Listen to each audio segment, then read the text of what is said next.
จับประเด็นให้ดีการทำนิโรธให้แจ้งตรงเนี้ยนิโรธคือการดับอะไรคือดับเชื้อที่จะให้ต้องไปเวียนตายเวียนเกิดในสังสารวัฏซึ่งสังสารวัฏของคนเรานั้นมีเบื้องต้นและที่สุดอันบุคคลไปตามอยู่รู้ไม่ได้แล้วดังนั้นเราจะดับในการเวียนว่ายตายเกิดได้นั้นเราต้องรู้ก่อนว่ามันดับได้ที่ไหนดับเชื้อที่จะทำให้เวียนว่ายตายเกิดนั้นก็ต้องดับที่จิตไหนไม่ใช่จิตนอกและการดับที่จิตไหนตรงนี้ก็คือเหตุคือปัจจัยให้เรานั้นจะหยุดหรือว่าเติมเชื้อที่จะให้ไปเวียนว่ายตายเกิดในสังสารวัฏดังนั้นเราจะดับเชื้อตรงจิตไหนเนี่ยดับได้ยังไงเราก็ต้องหาวิธีการที่จะให้เจอจิตไหนก่อนว่าจิตไหนมันอยู่ที่ไหนจิตไหนมันอยู่ที่เขาเรียกว่าอยู่ที่เรียกว่าจิตประภัสสรนั่นแหละแล้วก็จิตประภัสสรตรงนี้มีลักษณะนิ่งเฉย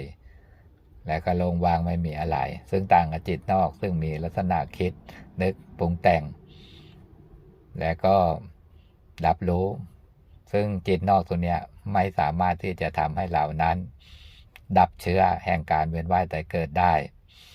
เมื่อเราจะดับเชื้อในการเวียนว่ายตายเกิดเราต้องไปหาให้จิตไหนให้เจอ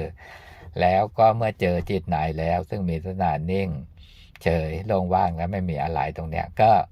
เอาสติไปอยู่กับจิตไหนนั่นแหละพัฒนาจากสิ่งที่ยังไม่ชัดก็จะเห็นชัดญาณทัศนะก็จะปรากฏตรงเนี้ยจะเห็นตามความเป็นจริงและญาณทัศนะที่เห็นตามความเป็นจริงอย่างเนี้ยก็คือการพัฒนาจิตใจอยู่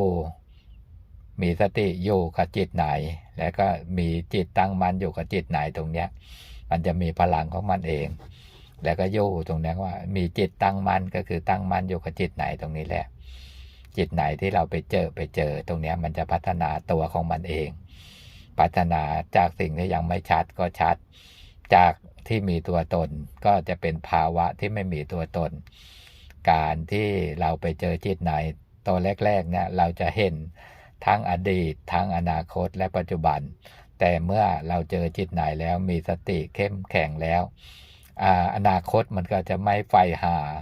อดีตมันก็จะไม่ใฝ่ถึงมันก็จะอยู่ปัจจุบันและปัจจุบันตรงนี้ก็คือการรู้มีจิตตั้งมั่นย่อมรู้เห็นตามความเป็นจริงก็คือตรงนี้แหละรู้ตามความเป็นจริงแต่ละขณะที่อารมณ์เกิดขึ้นอยู่กับจิตไหนอย่างเนี้ย